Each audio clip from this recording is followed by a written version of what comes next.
Assalamualaikum warahmatullahi wabarakatuh. Selamat datang kepada siswa kelas 8 SMP Negeri 6 Banjit dalam video pembelajaran PKN kita yang keempat.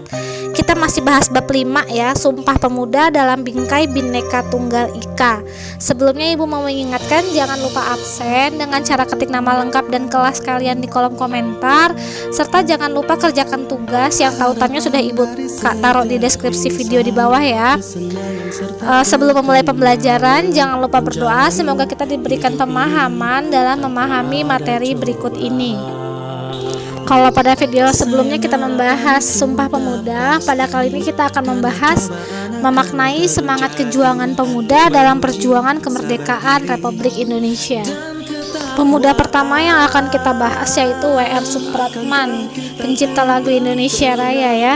W.R. Supratman lahir tanggal 19 Maret 1903 di Purworejo dan wafat tanggal 17 Agustus 1938 ketika berusia 35 tahun. W.R. Supratman merupakan sosok penting dalam peristiwa Sumpah Pemuda karena pada saat penutupan Kongres Pemuda II, W.R. Supratman memperdengarkan lagu ciptaannya yang berjudul Indonesia melalui gesekan biola. Semua peserta kongres yang hadir menyambut dengan luar biasa serta memberikan ucapan selamat. Hingga saat ini lagu ciptaan W.R. Supratman yang berjudul Indonesia Raya menjadi lagu kebangsaan negara Indonesia. Pemuda kedua yaitu Chairil Anwar. Beliau adalah seorang penyair angkatan 45 yang terkenal dengan puisinya berjudul Aku. Berkat puisinya ia mendapat julukan si binatang jalang. Chairil lahir di Medan 26 Juli 1922. Chairil Anwar seorang penyair. Kondisi sosial dan perjuangan bangsa Indonesia mengilhami pembuatan puisinya. Chairil Anwar menciptakan karya yang sangat terkenal, bahkan sampai saat ini seperti Kerawang Bekasi dan Aku. Belum genap 27 tahun, Chairil Anwar meninggal dunia. Walaupun hidupnya di dunia sangat singkat, Chairil Anwar dan karya-karyanya sangat melekat pada dunia sastra Indonesia. Karyanya banyak diterjemahkan dalam bahasa asing seperti bahasa Inggris, Jerman, dan Spanyol. Selanjutnya Walter Mongon-Sidi merupakan pahlawan nasional Indonesia yang ikut memperjuangkan kemerdekaan Indonesia. Lahir di Manado tanggal 14 Februari 1925 dan wafat di usia 24 tahun pada 5 September 1949. Sebagai pemuda yang pantang menyerah dan memiliki semangat juang tinggi, Walter divonis hukuman mati tanggal 26 Maret 1949. Walter Mongon-Sidi mengantongi banyak penghargaan dan gelar, antara lain ia dianugerahkan pemerintah Indonesia Bintang Gerilya tahun 1958 dan Bintang Mahaputra kelas 3 tahun 1960 serta ditetapkan sebagai pahlawan nasional tahun 1973. Kemerdekaan bangsa Indonesia tidaklah didapatkan dengan mudah. Pemaparan di atas menggambarkan bahwa perjuangan untuk meraih kemerdekaan dilakukan oleh semua lapisan masyarakat Indonesia termasuk para pemuda. Pemuda bahkan menjadi pejuang terdepan dalam menghadapi penjajah.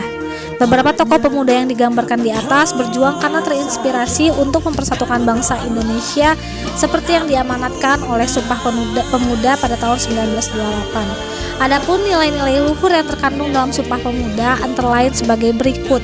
1. Cinta bangsa dan tanah air. Nomor 2. Persatuan.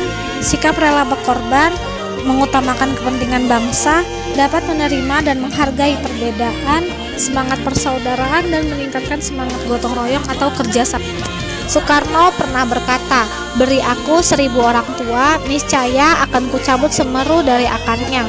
Beri aku 10 pemuda, niscaya akan kuguncangkan dunia." Maksud dari 10 bukanlah jumlah 10 pemuda, melainkan penggambaran betapa dahsyat apa yang bisa dilakukan pemuda dalam melakukan perubahan. Pemuda adalah mereka yang memiliki keinginan kuat, semangat tinggi dan cita-cita yang digantungkan di bintang, memiliki semangat yang terus berkorban. Pemuda adalah mereka yang berjuang dengan semangat menggapai nilai-nilai luhur bangsa dan agamanya. Pemuda adalah mereka yang mempunyai cita-cita dan bersungguh-sungguh untuk mewujudkannya. Pemuda merupakan generasi penerus, generasi pengganti, dan generasi pembaharu pendahulu mereka. Pemuda yang akan menjadi tonggak perubahan suatu bangsa. Baik buruknya suatu bangsa dapat dilihat dari pemudanya. Terjadinya peristiwa Sumpah Pemuda tanggal 28 Oktober 1928 menunjukkan bahwa pemuda Indonesia memiliki hal-hal berikut. Yang pertama adalah potensi. Pemuda merupakan bagian terpenting dari masyarakat yang memiliki potensi untuk melakukan perubahan karena pemuda memiliki keinginan kuat untuk belajar dan berubah menjadi lebih baik.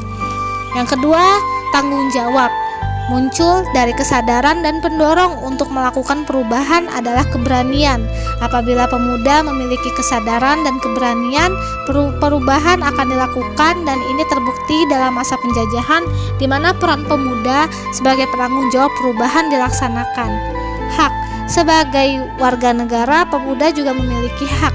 Hak itu sendiri diikuti dengan kewajiban. Bahkan tidaklah baik apabila menuntut hak sedangkan kewajibannya dikesampingkan. Pemuda di tahun 1928 lebih mendahulukan kewajiban berjuang demi bangsa dan negara daripada menuntut hak pribadinya. Yang keempat, karakter pemuda melakukan perubahan adalah pemuda yang memiliki karakter berani, menyukai tantangan, kreatif, pekerja keras dan inovatif. Aktualisasi diri adalah ketetapan seseorang di dalam menempatkan dirinya sesuai dengan kemampuan yang ada pada dirinya. Pemuda di tahun 1928 telah mampu mengaktualisasikan dirinya dengan baik. Cita-cita. Pemuda harusnya memiliki cita-cita yang besar, cita-cita yang akan melangkah seseorang meraih masa depan lebih baik. Pemuda akan memiliki cita-cita tinggi karena memang pemuda hidup di dunia gagasan. Jangan takut bermimpi, takutlah kalau tidak punya mimpi. Perjuangan pemuda di masa lalu tentulah berbeda dengan perjuangan generasi muda zaman sekarang.